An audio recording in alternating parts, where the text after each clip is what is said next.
the Ruger LCP 2 and 22 long rifle.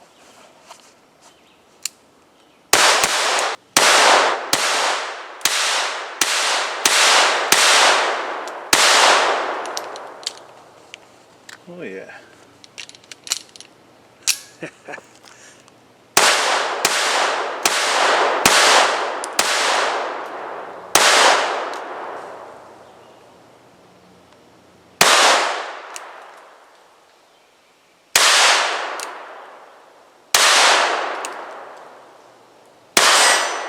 Finally hit him way out there. Wow, this looks like a fun little gun. Why don't I go load up the two 10-round mags and let's play with it. Alright guys, I got two more 10-round mags loaded up, one in the chamber. I am at a distance of 15 yards from a steel silhouette and 10 yards from my little swinger, so let's see what we get.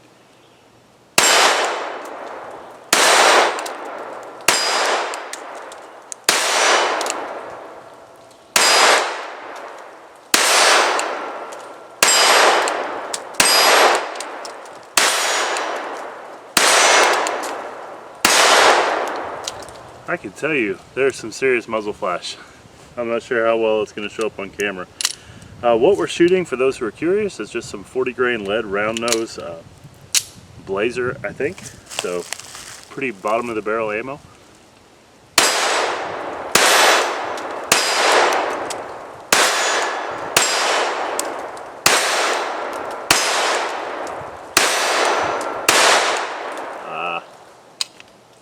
Last round. See if we can hit that guy out there. Oh yeah. Now interestingly enough, we'll go ahead and show you that it's clear. Interestingly enough guys, this is an awesome little gun. Now it is a little bit hard to shoot, as you can see from the sights, or lack thereof. The sights are milled into the slide and they are tiny. That's the grip I'm getting on the gun, so 2 fingers on and 1 at the bottom, and the ring finger being on there is only a function of the base plate on the magazine, so it is very small. I'm not sure if you were counting rounds in that first clip, but it does hold 10 rounds of 22 long rifle. So as far as 22 as a defensive cartridge, we will let that debate rage on without going too deep into that here. We'll touch on it briefly here in a second, but the usefulness of a gun this size cannot be overstated. I think there are times when, if your options are to go unarmed or something like this, I don't think anybody wants to be shot with a 22. So a gun this size, there are other variants such as the 380. We'll talk about that more in a second too.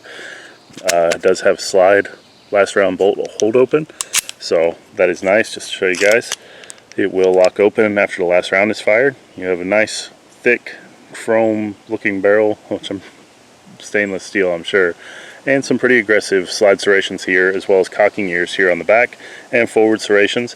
You do have a manual safety, which is interesting. Instead of an up and down, it's a forward and backward.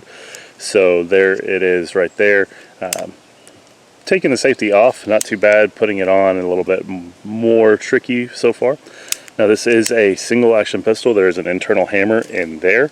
And one of the things that I do not like is that opening on the back. I think dust and debris could get in there.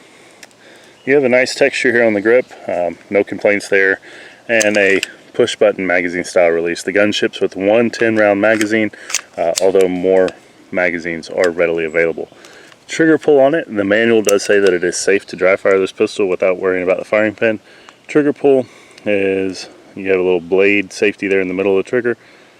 Go to there, hit a wall, and then a little more take up, and then a break finally. It is not a light trigger. It is very interesting, and I'm doing this with the magazine inserted because it does have a magazine disconnect. I will show you the reset. There. Positive, tactile, and audible. Again, some take up and grit, and then a break. So not too shabby. Why don't I load this up and we'll shoot it some more. Alright, I'm loaded back up. I want to see just how quick I can dump them into that 8-inch circle. I'm probably going to miss some. My little steel swinger target. So I've got 10 in the mag, 1 in the chamber, so 11 rounds. Yeah, I'm just curious.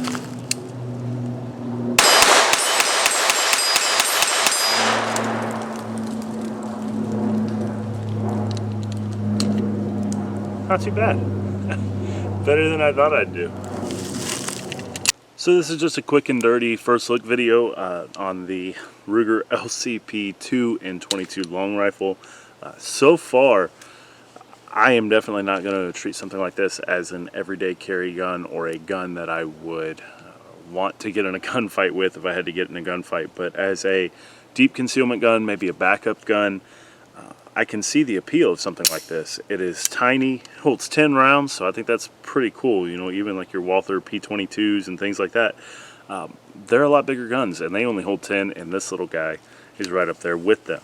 So the magazines are made out of metal, and they do have a little base plate at the bottom. It helps you get a full 2-finger grip on the gun. Yeah, rock on.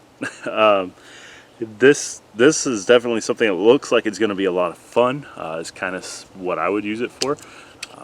There's just something about it. I do think I want to put a little bit of paint. I would definitely want to put a little bit of paint on the front sight. As you guys can see from that little cell phone video I took, the sights are very basic and they are milled into the slides, so there are no adjustments, things like that. You can't change them out. So a competition target pistol? No. A survival gun? Probably not. I don't think that you could take small game. This is going to be kind of hard to shoot it with at any kind of distance that you would typically encounter small game.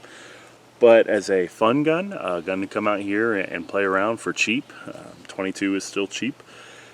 Yeah, or a backup gun, you know, or deep concealment. If it was carry something this size or nothing, then this might work. And it's going to lend itself to shooting better, more quickly than its 380 counterpart. 380 out of something like this is going to be pretty unpleasant to shoot, at least based on my experience. It's going to be kind of hard to shoot, especially to get off any kind of quick shots. You guys saw that was a 8-inch steel circle target, and I dumped them as fast as I could and got several hits on it. So yeah, let's see how time goes with this, and so far so good with using bulk cheap ammo. It seems to like that, and I guess we shall just see over time. Thanks for watching, guys. Stay safe, keep shooting. I'll see you next time.